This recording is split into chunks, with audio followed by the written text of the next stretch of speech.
Chapter 19. The day was fresh, with a lively spring wind full of dust.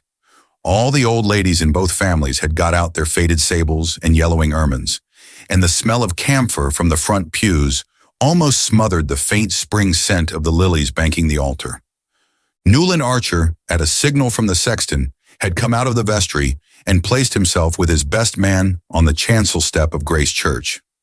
The signal meant that the brougham bearing the bride and her father was in sight, but there was sure to be a considerable interval of adjustment and consultation in the lobby, where the bridesmaids were already hovering like a cluster of Easter blossoms.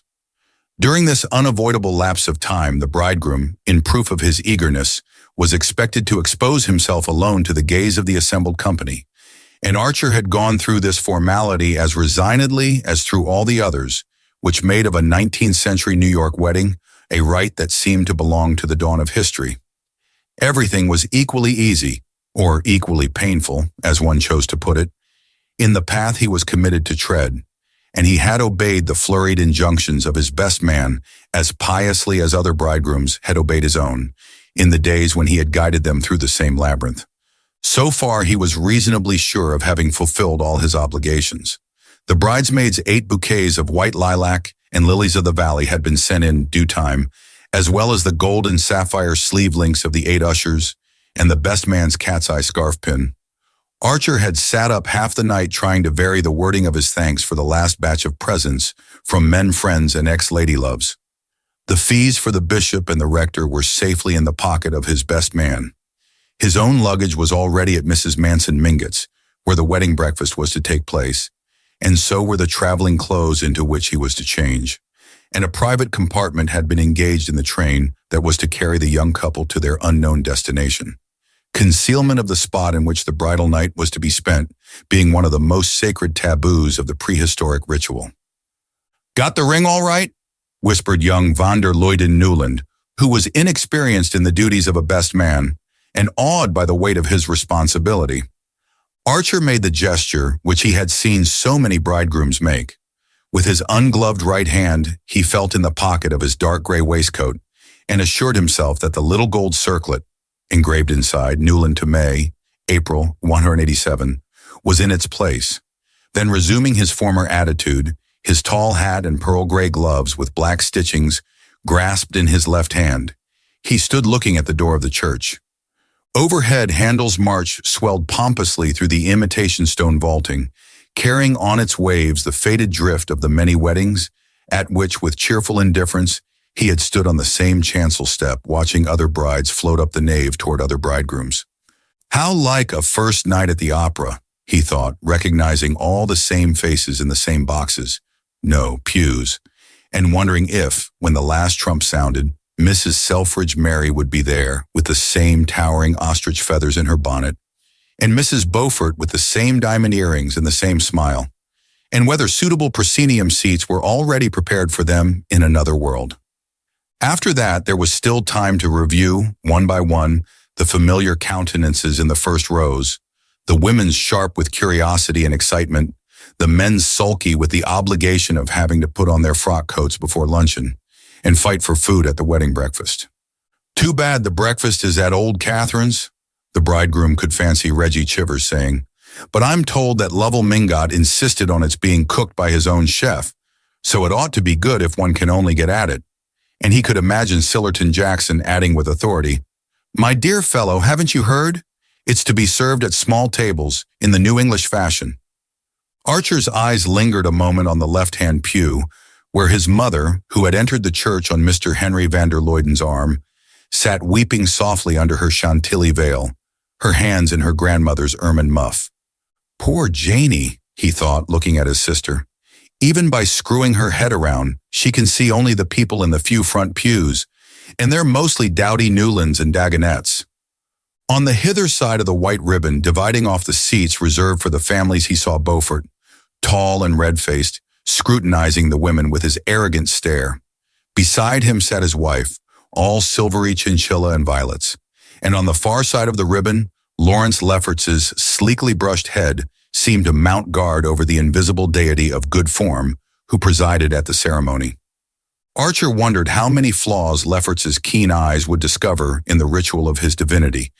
Then he suddenly recalled that he too had once thought such questions important. The things that had filled his days seemed now like a nursery parody of life, or like the wrangles of medieval schoolmen over metaphysical terms that nobody had ever understood. A stormy discussion as to whether the wedding presents should be shown had darkened the last hours before the wedding, and it seemed inconceivable to Archer that grown-up people should work themselves into a state of agitation over such trifles, and that the matter should have been decided, in the negative, by Mrs. Welland saying with indignant tears, "I should as soon turn the reporters loose in my house." Yet there was a time when Archer had had definite and rather aggressive opinions on all such problems, and when everything concerning the manners and customs of his little tribe had seemed to him fraught with worldwide significance. And all the while, I suppose, he thought, real people were living somewhere, and real things happening to them. "There they come!" breathed the best man excitedly, but the bridegroom knew better. The cautious opening of the door of the church meant only that Mr. Brown, the livery stable keeper, gowned in black in his intermittent character of sexton, was taking a preliminary survey of the scene before marshalling his forces. The door was softly shut again. Then after another interval, it swung majestically open, and a murmur ran through the church. The family. Mrs. Welland came first on the arm of her eldest son. Her large pink face was appropriately solemn, and her plum-colored satin with pale blue side panels and blue ostrich plumes in a small satin bonnet met with general approval. But before she had settled herself with a stately rustle in the pew opposite Mrs. Archer's, the spectators were craning their necks to see who was coming after her. Wild rumors had been abroad the day before, to the effect that Mrs. Manson Mingot, in spite of her physical disabilities, had resolved on being present at the ceremony. And the idea was so much in keeping with her sporting character that bets ran high at the clubs as to her being able to walk up the nave and squeeze into a seat. It was known that she had insisted on sending her own carpenter to look into the possibility of taking down the end panel of the front pew and to measure the space between the seat and the front. But the result had been discouraging, and for one anxious day her family had watched her dallying with the plan of being wheeled up the nave in her enormous bath chair and sitting enthroned in it at the foot of the chancel. The idea of this monstrous exposure of her person was so painful to her relations that they could have covered with gold the ingenious person who suddenly discovered that the chair was too wide to pass between the iron uprights of the awning which extended from the church door to the curbstone. The idea of doing away with this awning and revealing the bride to the mob of dressmakers and newspaper reporters who stood outside fighting to get near the joints of the canvas exceeded even old Catherine's courage, though for a moment she had weighed the possibility. "Why, they might take a photograph of my child and put it in the papers," Mrs. Welland exclaimed when her mother's last plan was hinted to her, and from this unthinkable indecency the clan recoiled with a collective shudder. The ancestress had had to give in, but her concession was bought only by the promise that the wedding breakfast should take place under her roof, though, as the Washington Square connection said, with the Wellands' house in easy reach, it was hard to have to make a special price with Brown to drive one to the other end of nowhere. Though all these transactions had been widely reported by the Jacksons, a sporting minority still clung to the belief that old Catherine would appear in church, and there was a distinct lowering of the temperature when she was found to have been replaced by her daughter-in-law. Mrs. Lovell Mingot had the high color and glassy stare induced in ladies of her age and habit by the effort of getting into a new dress. But once the disappointment occasioned by her mother-in-law's non-appearance had subsided, it was agreed that her black chantilly over lilac satin with a bonnet of Parma violets formed the happiest contrast to Mrs. Welland's blue and plum color. Far different was the impression produced by the gaunt and mincing lady who followed on Mr. Mingot's arm, in a wild dishevelment of stripes and fringes and floating scarves. And as this last apparition glided into view, Archer's heart contracted and stopped beating. He had taken it for granted that the Marchioness Manson was still in Washington, where she had gone some 4 weeks previously with her niece, Madame Olenska. It was generally understood that their abrupt departure was due to Madame Olenska's desire to remove her aunt from the baleful eloquence of Dr. Agathon Carver, who had nearly succeeded in enlisting her as a recruit for the Valley of Love. And in the circumstances, no one had expected either of the ladies to return for the wedding. For a moment, Archer stood with his eyes fixed on Medora's fantastic figure, straining to see who came behind her. But the little procession was at an end, for all the lesser members of the family had taken their seats, and the 8 tall ushers, gathering themselves together like birds or insects preparing for some migratory maneuver, were already slipping through the side doors into the lobby. "Newland, I say she's here," the best man whispered. Archer roused himself with a start. A long time had apparently passed since his heart had stopped beating, for the white and rosy procession was in fact halfway up the nave.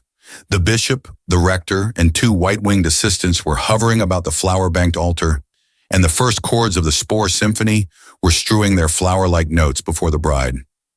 Archer opened his eyes, but could they really have been shut, as he imagined, and felt his heart beginning to resume its usual task. The music, the scent of the lilies on the altar, the vision of the cloud of tulle and orange blossoms floating nearer and nearer. The sight of Mrs. Archer's face suddenly convulsed with happy sobs, the low benedictory murmur of the rector's voice, the ordered evolutions of the 8 pink bridesmaids and the 8 black ushers. All these sights, sounds, and sensations, so familiar in themselves, so unutterably strange and meaningless in his new relation to them, were confusedly mingled in his brain. "My God," he thought, "have I got the ring?" And once more he went through the bridegroom's convulsive gesture. Then in a moment, May was beside him, such radiance streaming from her that it sent a faint warmth through his numbness, and he straightened himself and smiled into her eyes. "Dearly beloved, we are gathered together here," the rector began.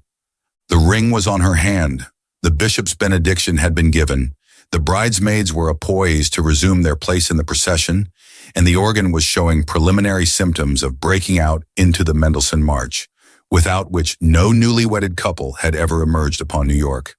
"Your arm, I say, give her your arm," young Newland nervously hissed. And once more Archer became aware of having been adrift far off in the unknown. What was it that had sent him there, he wondered.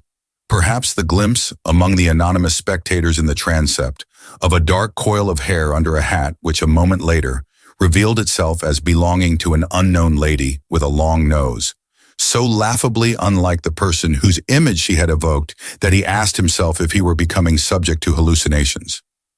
And now he and his wife were pacing slowly down the nave, carried forward on the light Mendelssohn ripples, the spring day beckoning to them through widely open doors, and Mrs. Welland's chestnuts, with big white favors on their frontlets, curvetting and showing off at the far end of the canvas tunnel.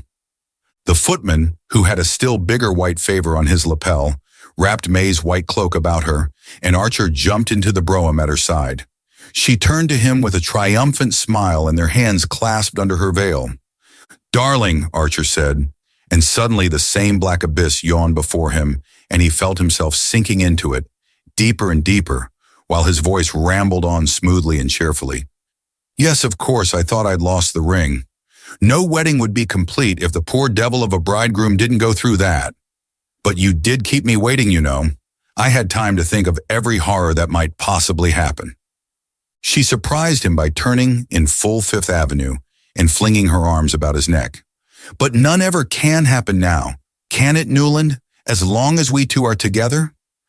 Every detail of the day had been so carefully thought out that the young couple, after the wedding breakfast, had ample time to put on their traveling clothes, descend the wide Mingot stairs between laughing bridesmaids and weeping parents, and get into the brougham under the traditional shower of rice and satin slippers.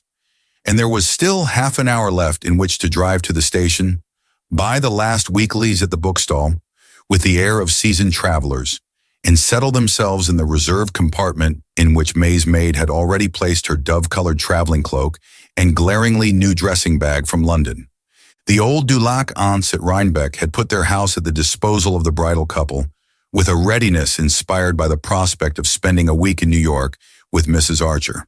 And Archer, glad to escape the usual bridal suite in a Philadelphia or Baltimore hotel, had accepted with an equal alacrity. May was enchanted at the idea of going to the country, and childishly amused at the vain efforts of the 8 bridesmaids to discover where their mysterious retreat was situated. It was thought very English to have a country house lent to one, and the fact gave a last touch of distinction to what was generally conceded to be the most brilliant wedding of the year. But where the house was, no one was permitted to know, except the parents of bride and groom, who, when taxed with the knowledge, pursed their lips and said mysteriously, "Ah, they didn't tell us," which was manifestly true since there was no need to. Once they were settled in their compartment and the train, shaking off the endless wooden suburbs, had pushed out into the pale landscape of spring, talk became easier than Archer had expected. May was still, in look and tone, the simple girl of yesterday, eager to compare notes with him as to the incidents of the wedding, and discussing them as impartially as a bridesmaid talking it all over with an usher. At first Archer had fancied that this detachment was the disguise of an inward tremor, but her clear eyes revealed only the most tranquil unawareness. She was alone for the first time with her husband, but her husband was only the charming comrade of yesterday. There was no one whom she liked as much, no one whom she trusted as completely, and the culminating lark of the whole delightful adventure of engagement and marriage was to be off with him alone on a journey, like a grown-up person, like a married woman, in fact. It was wonderful that, as he had learned in the mission garden at St. Augustine, such depths of feeling could coexist with such absence of imagination. But he remembered how, even then, she had surprised him by dropping back to inexpressive girlishness as soon as her conscience had been eased of its burden. And he saw that she would probably go through life dealing to the best of her ability with each experience as it came, but never anticipating any by so much as a stolen glance. Perhaps that faculty of unawareness was what gave her eyes their transparency, and her face the look of representing a type rather than a person, as if she might have been chosen to pose for a civic virtue or a Greek goddess. The blood that ran so close to her fair skin might have been a preserving fluid rather than a ravaging element. Yet her look of indestructible youthfulness made her seem neither hard nor dull, but only primitive and pure. In the thick of this meditation, Archer suddenly felt himself looking at her with the startled gaze of a stranger, and plunged into a reminiscence of the wedding breakfast and of Granny Mingott's immense and triumphant pervasion of it. May settled down to frank enjoyment of the subject. "I was surprised, though, weren't you, that Aunt Medora came after all. Ellen wrote that they were neither of them well enough to take the journey. I do wish it had been she who had recovered. Did you see the exquisite old lace she sent me?" He had known that the moment must come sooner or later, but he had somewhat imagined that by force of willing, he might hold it at bay.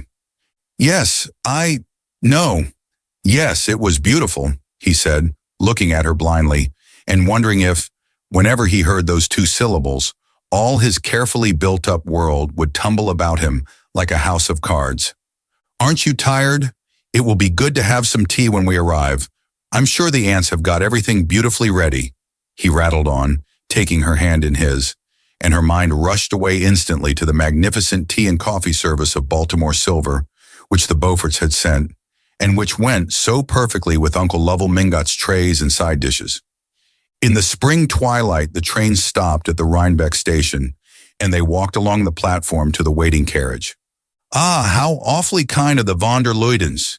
They've sent their man over from Skuytercliff to meet us," Archer exclaimed, as a sedate person out of livery approached them and relieved the maid of her bags.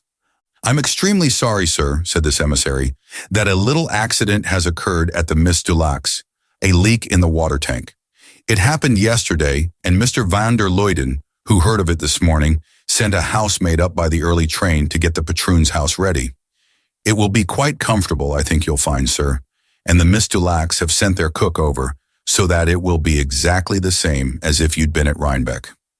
Archer stared at the speaker so blankly that he repeated in still more apologetic accents, "It'll be exactly the same, sir, I do assure you."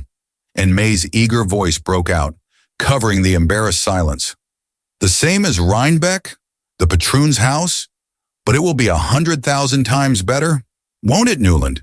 It's too dear and kind of Mr. van der Luyden to have thought of it." And as they drove off with the maid beside the coachman and their shining bridal bags on the seat before them, she went on excitedly, "Only fancy, I've never been inside it, have you? The van der Luydens show it to so few people. But they opened it for Ellen, it seems, and she told me what a darling little place it was. She says it's the only house she's seen in America that she could imagine being perfectly happy in. Well, that's what we're going to be, isn't it? Cried her husband gaily, and she answered with her boyish smile. Ah, it's just our luck beginning, the wonderful luck we're always going to have together. Chapter 20. Of course we must dine with Mrs. Carfry, dearest, Archer said, and his wife looked at him with an anxious frown across the monumental Britannia ware of their lodging-house breakfast table. In all the rainy desert of autumnal London, there were only two people whom the Newland Archers knew, and these two they had sedulously avoided in conformity with the old New York tradition that it was not dignified to force oneself on the notice of one's acquaintances in foreign countries. Mrs. Archer and Janie, in the course of their visits to Europe, had so unflinchingly lived up to this principle and met the friendly advances of their fellow travelers with an air of such impenetrable reserve that they had almost achieved the record of never having exchanged a word with a foreigner other than those employed in hotels and railway stations. Their own compatriots, save those previously known or properly accredited, they treated with an even more pronounced disdain, so that, unless they ran across a Chivers, a Dagonet, or a Mingot, their months abroad were spent in an unbroken tete-a-tete. But the utmost precautions are sometimes unavailing. And one night at Botzen, one of the two English ladies in the room across the passage, whose names, dress, and social situation were already intimately known to Janie, had knocked on the door and asked if Mrs. Archer had a bottle of liniment. The other lady, the intruder's sister, Mrs. Carfry, had been seized with a sudden attack of bronchitis, and Mrs. Archer, who never traveled without a complete family pharmacy, was fortunately able to produce the required remedy. Mrs. Carfry was very ill, and as she and her sister Miss Harle were traveling alone, they were profoundly grateful to the Archer ladies, who supplied them with ingenious comforts and whose efficient maid helped to nurse the invalid back to health. When the Archers left Botzen, they had no idea of ever seeing Mrs. Carfry and Miss Harle again. Nothing to Mrs. Archer's mind would have been more undignified than to force oneself on the notice of a foreigner to whom one had happened to render an accidental service.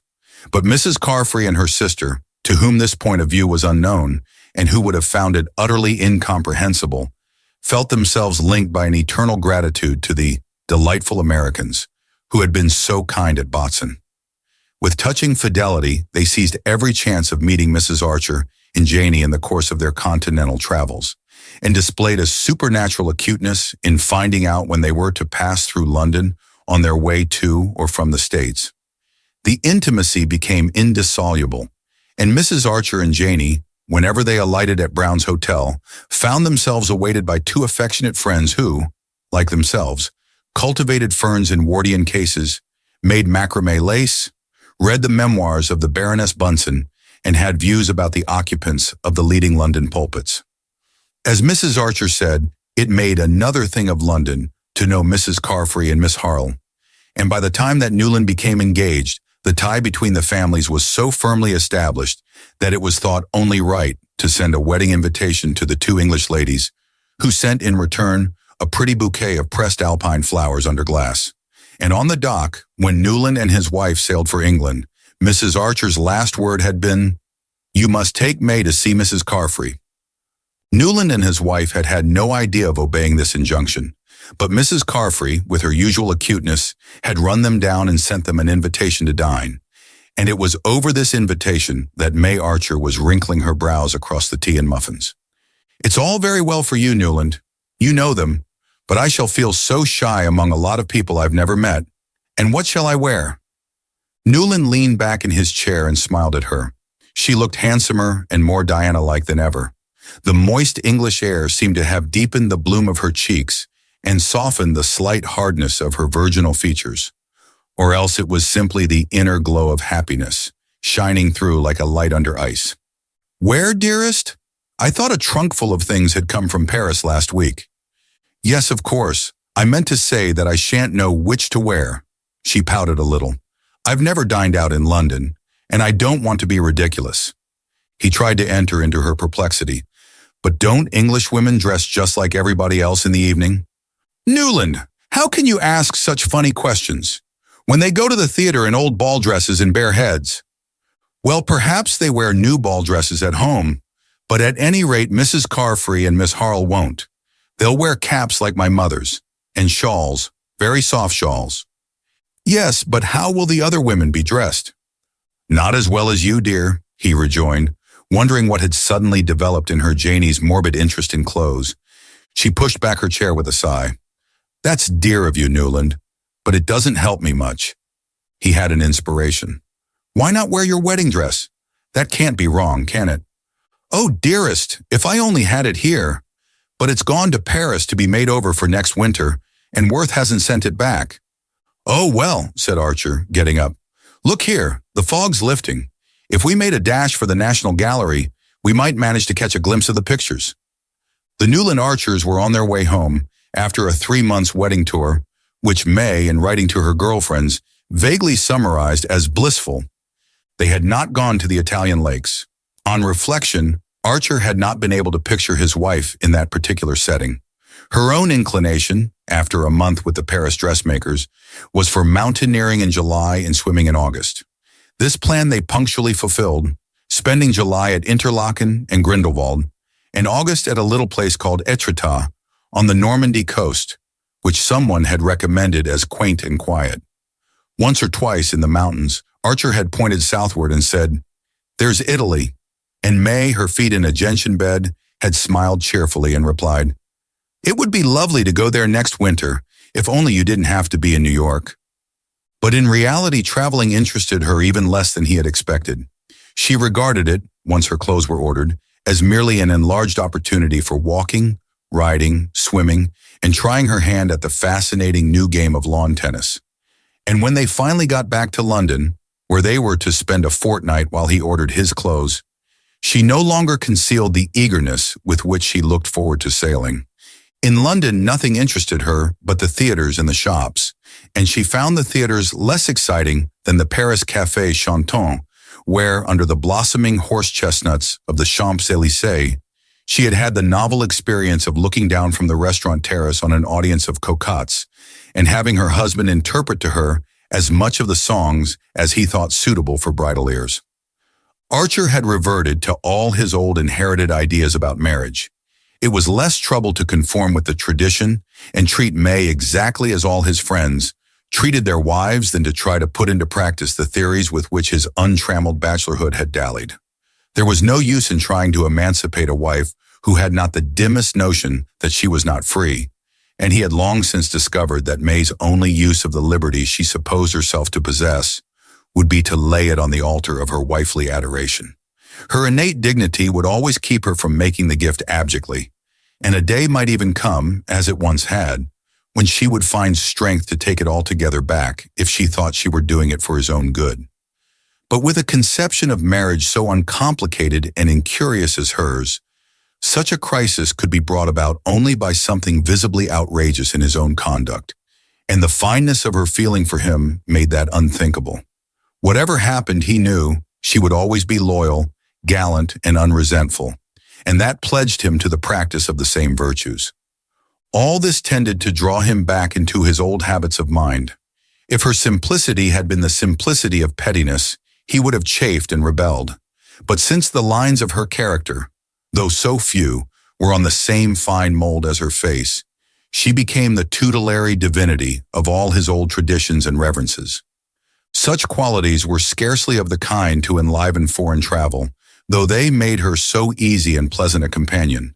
But he saw at once how they would fall into place in their proper setting. He had no fear of being oppressed by them, for his artistic and intellectual life would go on, as it always had, outside the domestic circle. And within it, there would be nothing small and stifling. Coming back to his wife would never be like entering a stuffy room after a tramp in the open. And when they had children, the vacant corners in both their lives would be filled. All these things went through his mind during their long, slow drive from Mayfair to South Kensington, where Mrs. Carfry and her sister lived. Archer, too, would have preferred to escape their friend's hospitality. In conformity with the family tradition, he had always traveled as a sightseer and looker-on, affecting a haughty unconsciousness of the presence of his fellow beings. Once only, just after Harvard, he had spent a few gay weeks at Florence with a band of queer Europeanized Americans, dancing all night with titled ladies in palaces and gambling half the day with the rakes and dandies of the fashionable club. But it had all seemed to him, though the greatest fun in the world, as unreal as a carnival. These queer cosmopolitan women, deep in complicated love affairs, which they appeared to feel the need of retailing to everyone they met, and the magnificent young officers and elderly dyed wits who were the subjects or the recipients of their confidences, were too different from the people Archer had grown up among, too much like expensive and rather malodorous hothouse exotics, to detain his imagination long. To introduce his wife into such a society was out of the question, and in the course of his travels, no other had shown any marked eagerness for his company. Not long after their arrival in London, he had run across the Duke of St. Austrey, and the Duke, instantly and cordially recognizing him, had said, "Look me up, won't you?" But no proper-spirited American would have considered that a suggestion to be acted on, and the meeting was without a sequel. They had even managed to avoid May's English aunt, the banker's wife, who was still in Yorkshire. In fact, they had purposely postponed going to London till the autumn in order that their arrival during the season might not appear pushing and snobbish to these unknown relatives. "Probably there'll be nobody at Mrs. Carfry's. London's a desert at this season, and you've made yourself much too beautiful," Archer said to May, who sat at his side in the hansom, so spotlessly splendid in her sky-blue cloak edged with swan's down that it seemed wicked to expose her to the London grime.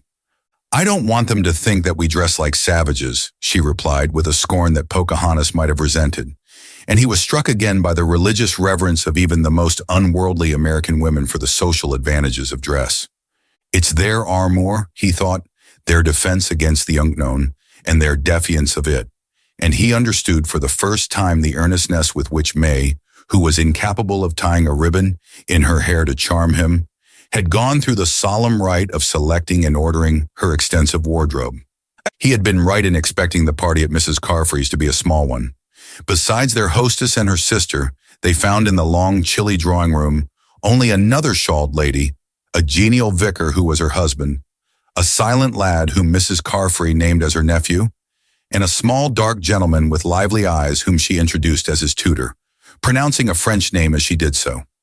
Into this dimly lit and dim-featured group, May Archer floated like a swan with the sunset on her. She seemed larger, fairer, more voluminously rustling than her husband had ever seen her, and he perceived that the rosiness and rustlingness were the tokens of an extreme and infantile shyness. "What on earth will they expect me to talk about?" her helpless eyes implored him, at the very moment that her dazzling apparition was calling forth the same anxiety in their own bosoms. But beauty, even when distrustful of itself, awakens confidence in the manly heart.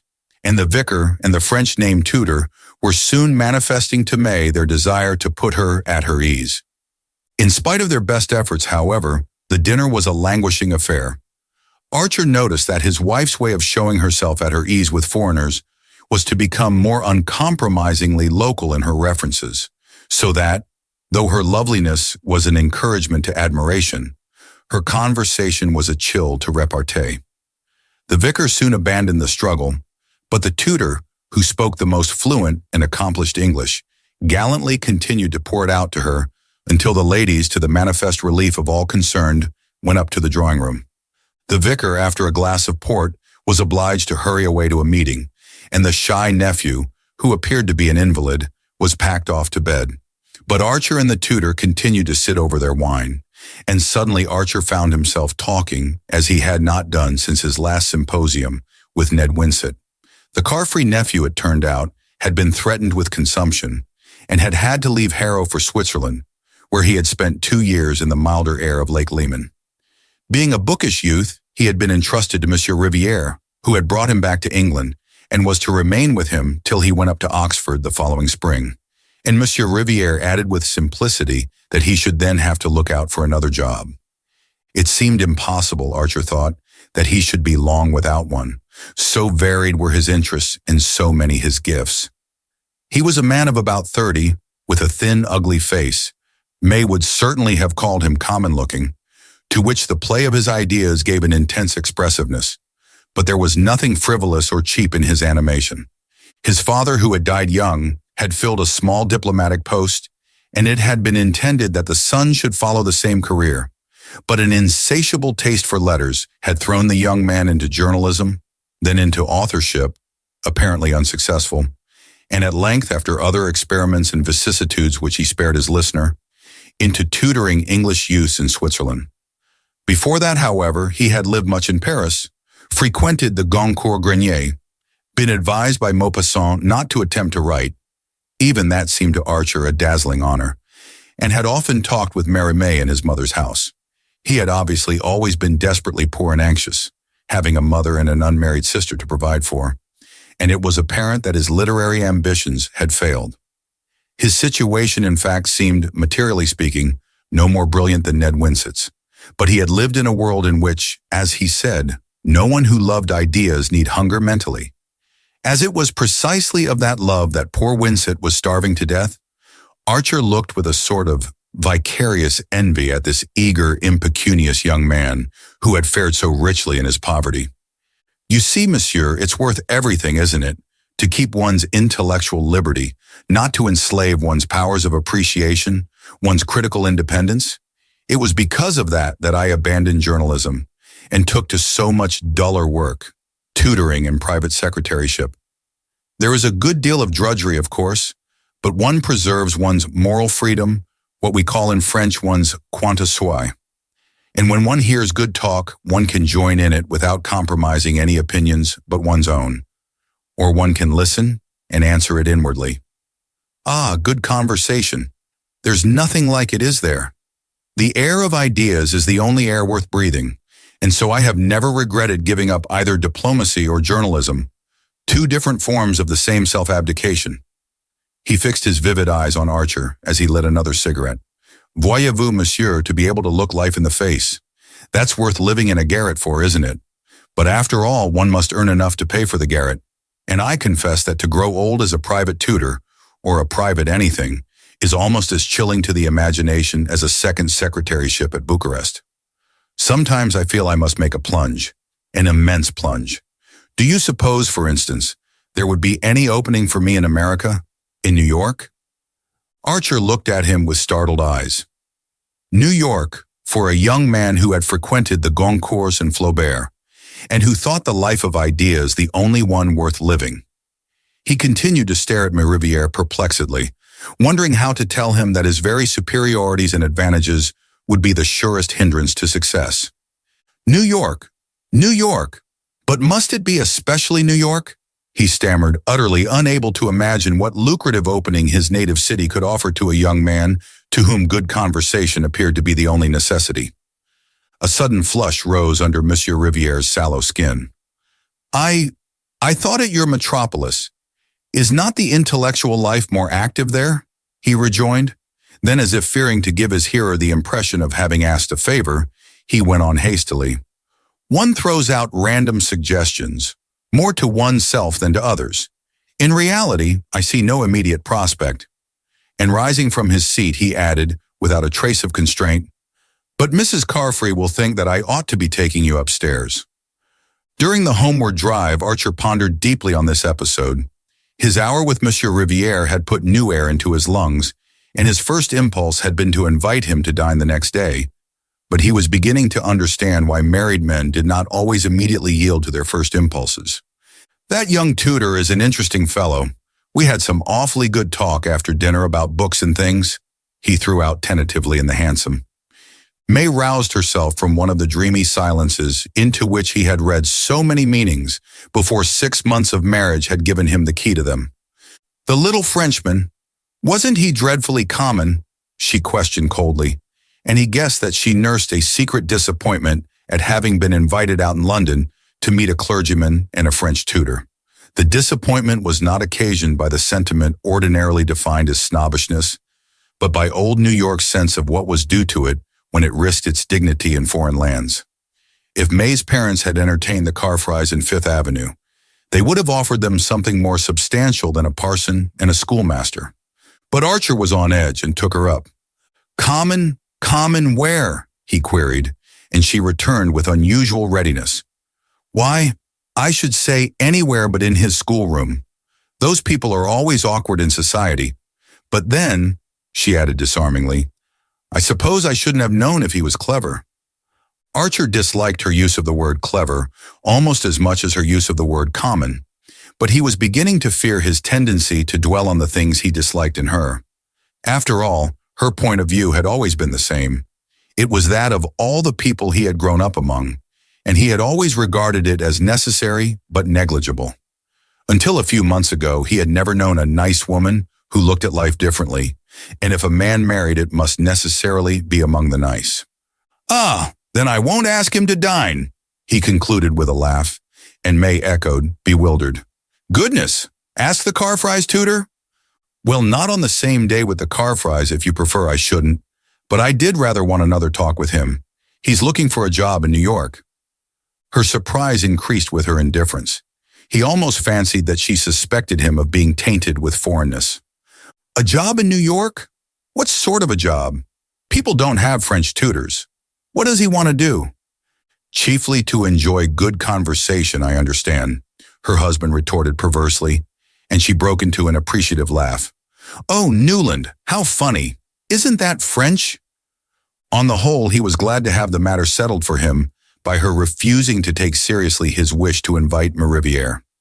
Another after-dinner talk would have made it difficult to avoid the question of New York, and the more Archer considered it, the less he was able to fit Monsieur Riviere into any conceivable picture of New York as he knew it. He perceived with a flash of chilling insight that in future many problems would be thus negatively solved for him. But as he paid the hansom and followed his wife's long train into the house, he took refuge in the comforting platitude that the first 6 months were always the most difficult in marriage. After that, I suppose we shall have pretty nearly finished rubbing off each other's angles, he reflected. But the worst of it was that May's pressure was already bearing on the very angles whose sharpness he most wanted to keep. Chapter 21. The small bright lawn stretched away smoothly to the big bright sea. The turf was hemmed with an edge of scarlet geranium and colas, and cast-iron vases painted in chocolate color, standing at intervals along the winding path that led to the sea, looped their garlands of petunia and ivy geranium above the neatly raked gravel. Halfway between the edge of the cliff and the square wooden house, which was also chocolate-colored, but with the tin roof of the veranda striped in yellow and brown to represent an awning, 2 large targets had been placed against a background of shrubbery. On the other side of the lawn, facing the targets, was pitched a real tent, with benches and garden seats about it. A number of ladies in summer dresses and gentlemen in gray frock coats and tall hats stood on the lawn or sat upon the benches. And every now and then, a slender girl in starched muslin would step from the tent, bow in hand, and speed her shaft at one of the targets, while the spectators interrupted their talk to watch the result. Newland Archer, standing on the veranda of the house, looked curiously down upon this scene. On each side of the shiny painted steps was a large blue china flower pot on a bright yellow china stand. A spiky green plant filled each pot, and below the veranda ran a wide border of blue hydrangeas, edged with more red geraniums. Behind him, the French windows of the drawing rooms through which he had passed gave glimpses, between swaying lace curtains, of glassy parquet floors islanded with chintz poufs, dwarf armchairs, and velvet tables covered with trifles in silver. The Newport Archery Club always held its August meeting at the Beauforts. The sport, which had hitherto known no rival but croquet, was beginning to be discarded in favor of lawn tennis. But the latter game was still considered too rough and inelegant for social occasions, and as an opportunity to show off pretty dresses and graceful attitudes, the bow and arrow held their own. Archer looked down with wonder at the familiar spectacle. It surprised him that life should be going on in the old way when his own reactions to it had so completely changed. It was Newport that had first brought home to him the extent of the change. In New York during the previous winter, after he and May had settled down in the new greenish-yellow house with the bow window and the Pompeian vestibule, he had dropped back with relief into the old routine of the office, and the renewal of this daily activity had served as a link with his former self. Then there had been the pleasurable excitement of choosing a showy gray stepper for May's brougham. the Wellands had given the carriage, and the abiding occupation and interest of arranging his new library, which in spite of family doubts and disapprovals, had been carried out as he had dreamed, with a dark embossed paper, Eastlake bookcases, and sincere armchairs and tables. At the Century he had found Winsett again, and at the Knickerbocker the fashionable young men of his own set. And what with the hours dedicated to the law, and those given to dining out or entertaining friends at home, with an occasional evening at the opera or the play, the life he was living had still seemed a fairly real and inevitable sort of business. But Newport represented the escape from duty into an atmosphere of unmitigated holiday-making. Archer had tried to persuade May to spend the summer on a remote island off the coast of Maine, called, appropriately enough, Mount Desert, where a few hardy Bostonians and Philadelphians were camping in native cottages, and whence came reports of enchanting scenery and a wild, almost trapper-like existence amid woods and waters. But the Wellands always went to Newport, where they owned one of the square boxes on the cliffs, and their son-in-law could adduce no good reason why he and May should not join them there. As Mrs. Welland rather tartly pointed out, it was hardly worthwhile for May to have worn herself out trying on summer clothes in Paris if she was not to be allowed to wear them. And this argument was of a kind to which Archer had as yet found no answer. May herself could not understand his obscure reluctance to fall in with so reasonable and pleasant a way of spending the summer. She reminded him that he had always liked Newport in his bachelor days, and as this was indisputable, he could only profess that he was sure he was going to like it better than ever, now that they were to be there together. But as he stood on the Beaufort veranda and looked out on the brightly peopled lawn, it came home to him with a shiver that he was not going to like it at all. It was not May's fault, poor dear. If now and then, during their travels, they had fallen slightly out of step, harmony had been restored by their return to the conditions she was used to. He had always foreseen that she would not disappoint him, and he had been right. He had married, as most young men did, because he had met a perfectly charming girl at the moment when a series of rather aimless, sentimental adventures were ending in premature disgust. And she had represented peace, stability, comradeship, and the steadying sense of an unescapable duty. He could not say that he had been mistaken in his choice, for she had fulfilled all that he had expected. It was undoubtedly gratifying to be the husband of one of the handsomest and most popular young married women in New York, especially when she was also one of the sweetest-tempered and most reasonable of wives. And Archer had never been insensible to such advantages. As for the momentary madness which had fallen upon him on the eve of his marriage, he had trained himself to regard it as the last of his discarded experiments.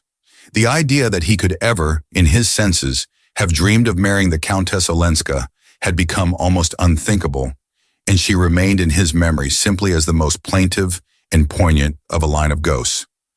But all these abstractions and eliminations made of his mind a rather empty and echoing place, and he supposed that was one of the reasons why the busy animated people on the Beaufort lawn shocked him as if they had been children playing in a graveyard. He heard a murmur of skirts beside him, and the Marchioness Manson fluttered out of the drawing-room window. As usual, she was extraordinarily festooned and bedizened, with a limp leghorn hat anchored to her head by many windings of faded gauze, and a little black velvet parasol on a carved ivory handle absurdly balanced over her much larger hat brim. "My dear Newland, I had no idea that you and May had arrived. You yourself came only yesterday, you say? Ah, business, professional duties. I understand. Many husbands, I know, find it impossible to join their wives here except for the weekend." She cocked her head on one side and languished at him through screwed-up eyes. "But marriage is one long sacrifice, as I used often to remind my Ellen." Archer's heart stopped with the queer jerk which it had given once before, and which seemed suddenly to slam a door between himself and the outer world. But this break of continuity must have been of the briefest, for he presently heard Medora answering a question he had apparently found voice to put. "No, I am not staying here, but with the Blenkers, in their delicious solitude at Portsmouth. Beaufort was kind enough to send his famous trotters for me this morning, so that I might have at least a glimpse of one of Regina's garden parties. But this evening I go back to rural life. The Blenkers, dear original beings, have hired a primitive old farmhouse at Portsmouth, where they gather about them representative people. She drooped slightly beneath her protecting brim and added with a faint blush, "This week Dr. Agathon Carver is holding a series of inner thought meetings there. A contrast indeed to this gay scene of worldly pleasure. But then I have always lived on contrasts. To me the only death is monotony. I always say to Ellen, beware of monotony. It's the mother of all the deadly sins. But my poor child is going through a phase of exaltation, of abhorrence of the world. You know, I suppose that she has declined all invitations to stay at Newport, even with her grandmother Mingot. I could hardly persuade her to come with me to the Blenkers, if you will believe it. The life she leads is morbid, unnatural. Ah, if she had only listened to me when it was still possible, when the door was still open. But shall we go down and watch this absorbing match? I hear your May is one of the competitors." Strolling toward them from the tent, Beaufort advanced over the lawn, tall, heavy, too tightly buttoned into a London frock coat, with one of his own orchids in its buttonhole. Archer, who had not seen him for 2 or 3 months, was struck by the change in his appearance. In the hot summer light, his floridness seemed heavy and bloated, and but for his erect, square-shouldered walk, he would have looked like an overfed and overdressed old man. There were all sorts of rumors afloat about Beaufort. In the spring, he had gone off on a long cruise to the West Indies in his new steam yacht, and it was reported that, at various points where he had touched, a lady resembling Miss Fanny Ring had been seen in his company. The steam yacht, built in the Clyde and fitted with tiled bathrooms and other unheard-of luxuries, was said to have cost him $500,000, and the pearl necklace which he had presented to his wife on his return was as magnificent as such expiatory offerings are apt to be. Beaufort's fortune was substantial enough to stand the strain, and yet the disquieting rumors persisted, not only in Fifth Avenue but in Wall Street.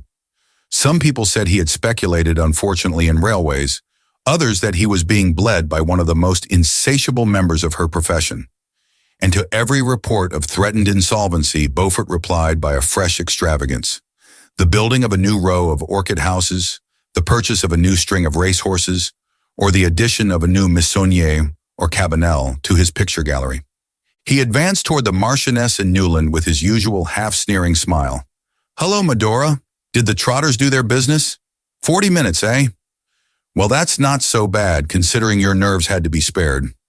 He shook hands with Archer, and then, turning back with them, placed himself on Mrs. Manson's other side and said in a low voice a few words which their companion did not catch. The Marchioness replied by one of her queer foreign jerks, and a "Que voulez-vous?" which deepened Beaufort's frown, but he produced a good semblance of a congratulatory smile as he glanced at Archer to say, "You know May's going to carry off the first prize." "Ah, then it remains in the family," Medora rippled, and at that moment they reached the tent, and Mrs. Beaufort met them in a girlish cloud of mauve muslin and floating veils. May Welland was just coming out of the tent. In her white dress, with a pale green ribbon about the waist and a wreath of ivy on her hat, she had the same Diana-like aloofness as when she had entered the Beaufort ballroom on the night of her engagement. In the interval, not a thought seemed to have passed behind her eyes or a feeling through her heart, and though her husband knew that she had the capacity for both, he marveled afresh at the way in which experience dropped away from her. She had her bow and arrow in her hand, and placing herself on the chalk mark traced on the turf, she lifted the bow to her shoulder and took aim. The attitude was so full of a classic grace that a murmur of appreciation followed her appearance, and Archer felt the glow of proprietorship that so often cheated him into momentary well-being. Her rivals, Mrs. Reggie Chivers, the Merry Girls, and divers Rosie Thorleys, Dagonets, and Mingots, stood behind her in a lovely anxious group, brown heads and golden bent above the scores, and pale muslins and flower-wreathed hats mingled in a tender rainbow. All were young and pretty, and bathed in summer bloom, but not one had the nymph-like ease of his wife, when with tense muscles and happy frown, she bent her soul upon some feat of strength. "Gad," Archer heard Lawrence Leffert say, "not one of the lot holds the bow as she does." And Beaufort retorted, "Yes, but that's the only kind of target she'll ever hit." Archer felt irrationally angry. His host's contemptuous tribute to May's niceness was just what a husband should have wished to hear said of his wife. The fact that a coarse-minded man found her lacking in attraction was simply another proof of her quality. Yet the word sent a faint shiver through his heart. What if niceness, carried to that supreme degree, were only a negation? The curtain dropped before an emptiness. As he looked at May, returning flushed and calm from her final bullseye, he had the feeling that he had never yet lifted that curtain. She took the congratulations of her rivals and of the rest of the company with the simplicity that was her crowning grace. No one could ever be jealous of her triumphs because she managed to give the feeling that she would have been just as serene if she had missed them. But when her eyes met her husband's, her face glowed with the pleasure she saw in his. Mrs. Welland's basket-work pony carriage was waiting for them, and they drove off among the dispersing carriages, May handling the reins and Archer sitting at her side. The afternoon sunlight still lingered upon the bright lawns and shrubberies, and up and down Bellevue Avenue rolled a double line of Victorias, dog carts, landaus, and vis-a-vis, carrying well-dressed ladies and gentlemen away from the Beaufort garden party or homeward from their daily afternoon turn along the Ocean Drive. "Shall we go to see Granny?" May suddenly proposed. "I should like to tell her myself that I've won the prize. There's lots of time before dinner." Archer acquiesced, and she turned the ponies down Narragansett Avenue, crossed Spring Street, and drove out toward the rocky moorland beyond. In this unfashionable region, Catherine the Great, always indifferent to precedent and thrifty of purse, had built herself in her youth a many-peaked and cross-beamed cottage on a bit of cheap land overlooking the bay. Here, in a thicket of stunted oaks, her verandas spread themselves above the island-dotted waters. A winding drive led up between iron stags and blue-glass balls, embedded in mounds of geraniums to a front door of highly varnished walnut under a striped veranda roof, and behind it ran a narrow hall with a black and yellow star-patterned parquet floor, upon which opened 4 small square rooms with heavy flock papers under ceilings on which an Italian house painter had lavished all the divinities of Olympus. One of these rooms had been turned into a bedroom by Mrs. Mingott when the burden of flesh descended on her, and in the adjoining one she spent her days, enthroned in a large armchair between the open door and window, and perpetually waving a palm leaf fan which the prodigious projection of her bosom kept so far from the rest of her person that the air it set in motion stirred only the fringe of the antimacassars on the chair arms. Since she had been the means of hastening his marriage, old Catherine had shown to Archer the cordiality which a service rendered excites toward the person served. She was persuaded that irrepressible passion was the cause of his impatience, and being an ardent admirer of impulsiveness, when it did not lead to the spending of money, she always received him with a genial twinkle of complicity and a play of allusion to which May seemed fortunately impervious. She examined and appraised with much interest the diamond-tipped arrow which had been pinned on May's bosom at the conclusion of the match, remarking that in her day a filigree brooch would have been thought enough, but that there was no denying that Beaufort did things handsomely. "Quite an heirloom, in fact, my dear," the old lady chuckled. "You must leave it in fee to your eldest girl." She pinched May's white arm and watched the color flood her face. "Well, well, what have I said to make you shake out the red flag? Ain't there going to be any daughters? Only boys, eh? Good gracious, look at her blushing again all over her blushes. What can't I say that either? Mercy me, when my children beg me to have all those gods and goddesses painted out overhead, I always say I'm too thankful to have somebody about me that nothing can shock." Archer burst into a laugh, and May echoed it, crimson to the eyes. "Well, now tell me all about the party, please, my dears, for I shall never get a straight word about it out of that silly Medora," the ancestress continued, and as May exclaimed, "Cousin Medora? But I thought she was going back to Portsmouth," she answered placidly, "So she is, but she's got to come here first to pick up Ellen." "Ah, you didn't know Ellen had come to spend the day with me? Such fol-de-rol, her not coming for the summer.